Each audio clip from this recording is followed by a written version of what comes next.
गुरुर्ब्रह्मा गुरुर्विष्णु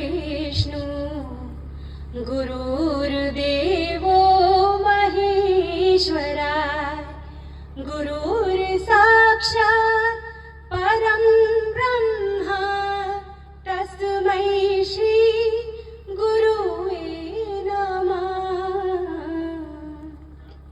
परम पूज्य गुरुदेव को शत शत नमन और यहाँ आए सभी माननीय अतिथि गणों को मेरा सादर प्रणाम, बहुत बहुत स्वागत और आभार आप सभी का।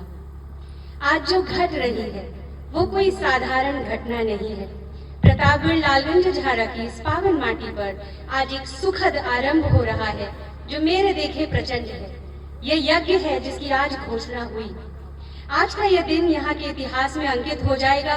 एक महाज्ञानी प्रज्ञावान देवतुल्य गुरु के आगमन, उनके निवास स्थान का शिलान्यास, ये हमारी भूमि पर मानवता की चरम सीमा तक पहुंचने का शिलान्यास आज हुआ है। यह असाधारण उपलब्धि है और इस यज्ञ के लिए मैं विनम्रता पूर्वक धन्यवाद देना चाहूंगी मेरे पिताजी श्री आर.सी. मिश्रा जी को, जो हमारी सभी संस्थाओं के मार्गदर्शक हैं, विलक्षण सफल कर्णधार हैं। उनके अग्रज परम विवेकी अनुरागी मेरे ताऊ जी श्री चंद्रभाल मिश्रा जी को, संस्था के बहुत ही सफल कर्ता धर्ता उनके अनुज मेरे चाचा जी श्री प्रकाश चंद्र मिश्र जी को और समस्त मिश्र परिवार एवं संस्थाओं के समस्त सदस्यों को आभार। इस यज्ञ का आरंभ मेरे पिताजी ने किया, जिसकी शुरुआत हमारे अंकल श्री राम सेवक त्रिपाठी जी के पहल से हुई। मैं उनको भी धन्यवाद देती हूँ क्योंकि उन्होंने मेरे पिताजी का हमारे परम पूज्य गुरु जी से मेल करवाया और उसी शुभ घड़ी में एक संकल्प का बीज बो उठा जिसने आज इस विशाल यज्ञ का रूप ले लिया।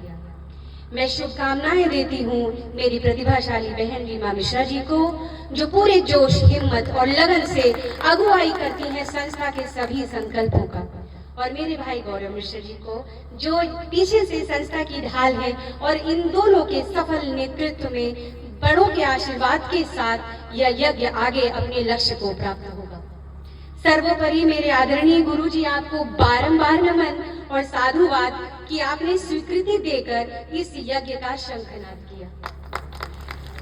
यह विलक्षण उपलब्धि है जिसका यदि हम सब ने सदुपयोग कर लिया तो गुरु कृपा से हम सबका जीवन आनंदमय हो जाएगा।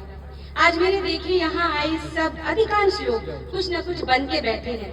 कोई व्यापारी बना बैठा है, कोई अध्यापक है, कोई विद्यार्थी है, कोई माता पिता बने बैठे हैं और यही सोच रहे होंगे अधिकांश अभी आत्मज्ञान वगैरह के लिए समय कहाँ, व्यापार कर लूं, काम कर लूं, पढ़ा लूं, पढ़ लूं, शादी करवा लूं, बच्चे खिला लूं इत्यादि।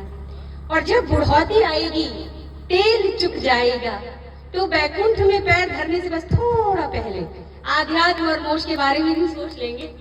बस यही हमारी चालाकी हमें भवसागर में फंसा देगी।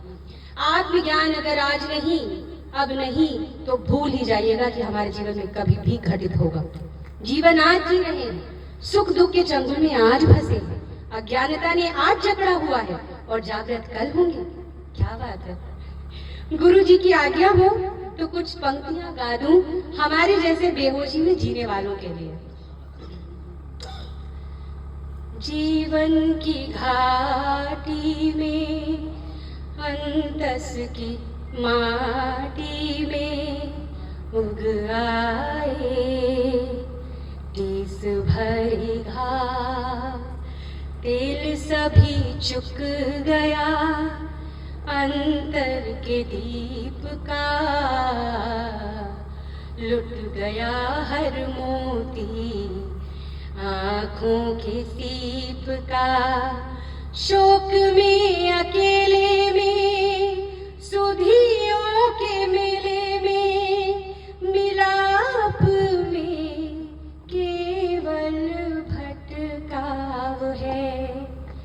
पीड़ा लोहारिन सी पीट रही प्राण को, कलियों ने ठग लिया भोले पाषाण को। हम इतने उबे हैं, तड़पन में डूबे हैं,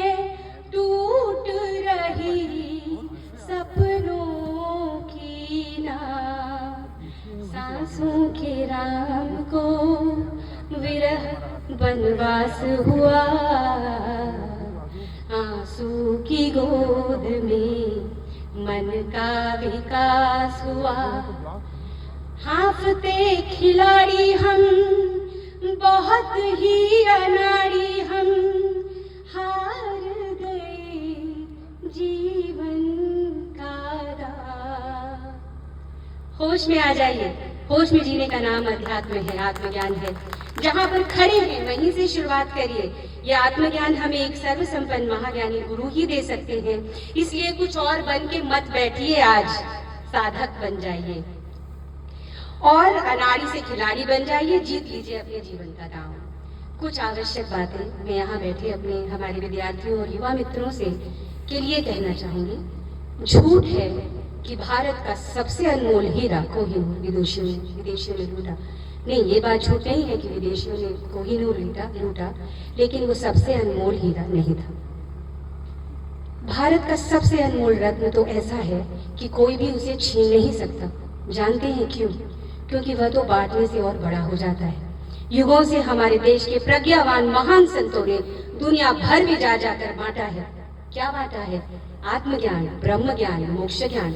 जहाँ दुनिया भर की सारी संस्कृतियां अर्थ, काम, धर्म पर आकर रुक गई, मतलब दो पर आकर रुक गई।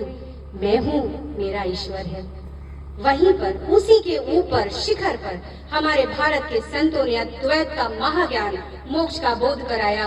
और यह ज्ञान ही हमारा सबसे अनमोल रत्न है, जिसे स्वामी विवेकानंद जी, परमहंस योगानंद जी और हमारे अपने आदरणीय गुरु जी और उन्हीं के समान कई महान संतों ने पूरे विश्व में सालों साल बांटा।